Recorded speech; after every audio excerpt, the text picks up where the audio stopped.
Halo, kembali lagi dengan saya Wide. Buat kalian yang belum kenal dengan saya, kalian bisa panggil saya Wide. Saya bukan anak pejabat, bukan anak konglomerat, tapi saya hanya pemuda biasa yang makan nasi, capcay, lawar babi, karena saya orang Bali, haram. Jadi di video ini saya tidak akan membahas tentang lawar babi ataupun apa itu dan sejenisnya. Sebelumnya saya beberapa hari terakhir ini sempat nonton kontennya Josh Gultom.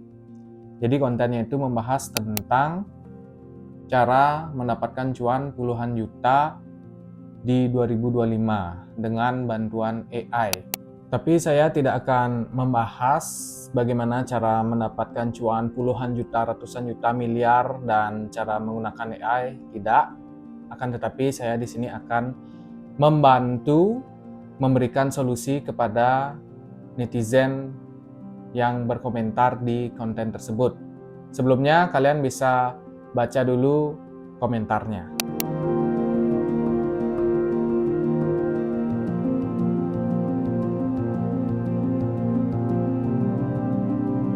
Oke, komentar yang bagus menurut saya, dan si bro lagi butuh solusi. Kalau butuh di Bali itu artinya pentol ya, pentolnya penis.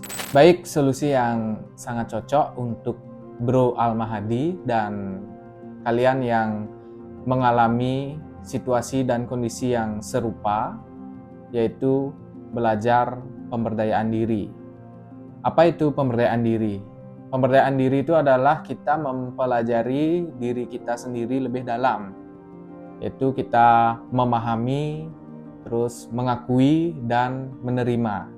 Saya juga sudah menyiapkan modul pembelajaran pemberdayaan diri. Kalian bisa baca setelah menonton video ini, saya sudah taruh di deskripsi, itu ada linknya. Oke, jadi pemberdayaan diri itu poinnya cuma 3. Yang pertama itu memahami, yang kedua mengakui, dan yang terakhir menerima.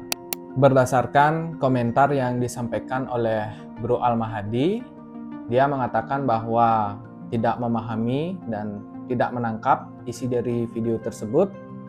Terus hanya tamatan SMP, tidak punya kendaraan, menjadi seorang kuli bangunan, part-time-nya dia jadi tukang cukur, dan situasi orang tuanya lagi sakit.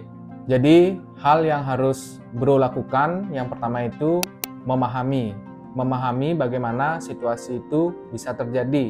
Kalau memang situasi orang tua bro itu sakit, bro harus pahami itu. Jadi yang saya maksud memahami itu, kenapa orang tua bro bisa sakit? Mungkin saja karena bro kurang perhatian dengan orang tua bro. Misalkan orang tuanya bro itu makan makanan yang kurang sehat, seperti gorengan yang terlalu banyak minyak, terus terlalu banyak ngopi dan lain sebagainya. Jadi banyak hal yang menyebabkan orang tua bro bisa sakit. Terus yang kedua, bro mengatakan bahwa hanya tamatan SMP. Nah, ini poinnya, bro harus memahami. Jadi ketika semasa bro SD ke SMP itu, kenapa bro nggak mau jadi istilahnya orang yang pintar lah? Karena kan kalau bro pintar, bisa aja bro dapat beasiswa masuk SMA. Nah, itu maksudnya. Selanjutnya, bro mengatakan bro menjadi kuli bangunan. Jadi di sini bro sebenarnya harus memahami kenapa bro bisa menjadi kuli bangunan. Ya, karena bro memang tidak ada skill. Jadi mau tidak mau situasi, ya udah, karena bro tidak punya skill yang lebih ataupun memadai, bro jadilah kuli bangunan. Oke, setelah bro memahami hal tersebut, bro tentunya harus mengakui. Jadi kenapa situasi dan kondisi itu terjadi. Seperti yang saya katakan sebelumnya, kenapa orang tua bro bisa sakit? Ya bro harus mengakui itu adalah kesalahan bro karena bro kurang perhatian sama orang tua bro. Dia terlalu banyak makan gorengan, terus minum kopi, arak, tuak, dan segala macam. Nah, itu penyebabnya. Bro harus bisa mengakui. Selanjutnya, bro mengatakan bro hanya tamatan SMP, ya bro harus mengakui mungkin saja dulu ketika bro SMP malahan konvoy, malahan ngebegal, terus ngudut, bolos, nggak bikin tugas, nggak bikin PR. Nah, itu salah satu penyebabnya, salah satu faktornya mungkin. Jadi ini hanya asumsi saya. Itu harus bro akui. Dan kalau memang bro tidak seperti itu, memang situasi ekonomi, ya nggak masalah. Karena di luar sana masih banyak orang yang tamat SMA maupun kuliah, itu hidupnya luntang-lantung, beban, jadi pengangguran. Selanjutnya bro menjadi seorang kuli bangunan. Ya, bro akui karena bro memang tidak memiliki skill. Jadi kalau kuli bangunan itu kan ya memang direkrut. Misalkan Pak D atau paman bro ngajakin bro ikut kerja, ya karena bro nggak punya skill, ya udah ayo ikut nguli gitu. Jadi itu harus bro akui.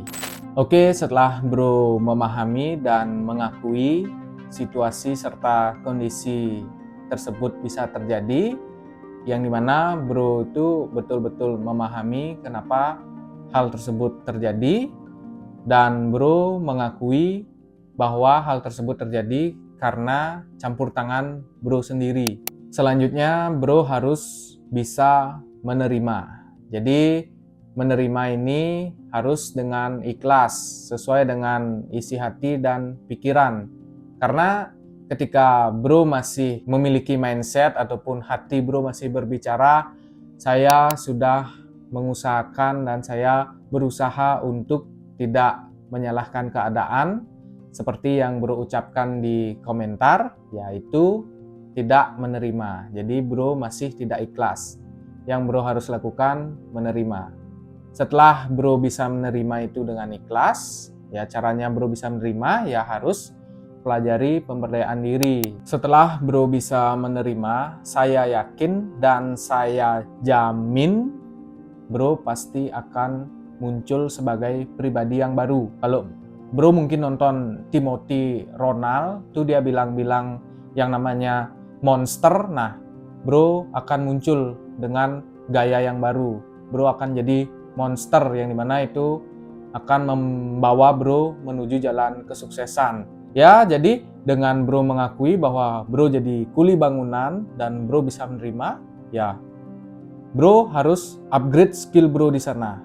Yang awalnya bro hanya bisa ngaduk semen aja, bro harus belajar masang batako, terus ngikat besi yang kuat. Dan bangunan itu ataupun di proyek itu kan ada yang namanya kontraktor, ya bro harus berani bertanya. Bro belajar dari dia, tanyain ukuran besi yang cocok untuk rumah tingkat 4, rumah tingkat 5 itu apa. Nah, itu bro bisa catat. Jadi dari sana bro juga belajar. Bro punya skill, bro nggak perlu kuliah ataupun SMA, bro sudah bisa belajar secara langsung. Yang dimana hal tersebut bisa mengantarkan ataupun membuka jalan kesuksesannya bro. Bisa aja bro jadi mentor kuli bangunan, dan saya juga sangat mengharapkan kalau bro memang bisa jadi mentor kuli bangunan. Saya sangat-sangat support karena beberapa bulan terakhir saya lagi renovasi gudang dan saya menggunakan kuli bangunan yang dimana mereka itu males-males, keras kepala, nggak bisa diatur, minta uang terus, kerjaan nggak jadi, nggak bertanggung jawab, kabur. Nah, jadi saya sangat mengharapkan bro menjadi seorang mentor kuli bangunan yang dimana bro nanti akan mengajarkan kuli bangunan di seluruh Indonesia supaya menjadi kuli bangunan yang benar-benar bertanggung jawab. Jadi itu adalah gebrakan baru, inovasi baru, karena memang belum ada mentor kuli bangunan yang saya tahu. Jadi itu adalah peluang untuk bro. Silahkan bro lakukan apa yang sudah saya sampaikan. Itu adalah solusi untuk kehidupan bro, untuk kehidupan bro yang lebih baik. Saya jamin. Oke, sekian yang bisa saya sampaikan. Semoga video ini bermanfaat. Buat kalian yang masih muda, lakukanlah action, stop bermalas-malasan, jangan menjadi generasi mengheningkan cipta. Apa itu generasi mengheningkan cipta? Jadi ini gini, slash sampai kepala Anda itu lepas. Oke, saya akan membahas di video selanjutnya. Jangan lupa subscribe, like, comment, and share. Sampai jumpa di video berikutnya. Salam sukses.